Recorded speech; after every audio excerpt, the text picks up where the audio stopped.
পর্যটক, এটি হচ্ছে ভোলার চরপেশন বাস টার্মিনাল, যেটি দেখতে পাচ্ছেন।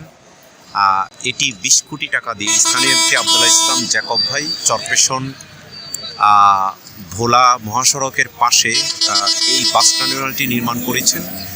ভোলার মধ্যে তথা বরিশালের মধ্যে সবচেয়ে আধুনিক বাস টার্মিনাল হচ্ছে এটি, যেটি ভোলার মানুষ গর্ব সহকারে এই বাস টার্মিনালের উন্নয়নের কথা এবং প্রশংসা করে যাচ্ছেন। দেখতে পাচ্ছেন অতি ব্যস্ততম একটি জায়গা এটি, ভোলার চরপেশনের বাস টার্মিনাল। এইখানে প্রায় 200 বাস হচ্ছে এখানে অবস্থান করতে পারে। এটি 4 তলা উঁচু একটি বাস টার্মিনাল। এইটার উপরে চাইলেই হচ্ছে হেলিকপ্টার অবতরণ করতে পারে।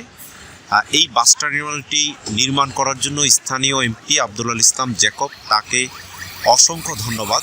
তিনি এভাবেই চরপেশনের উন্নয়ন করে যান, তাকে ধন্যবাদ জানাচ্ছি।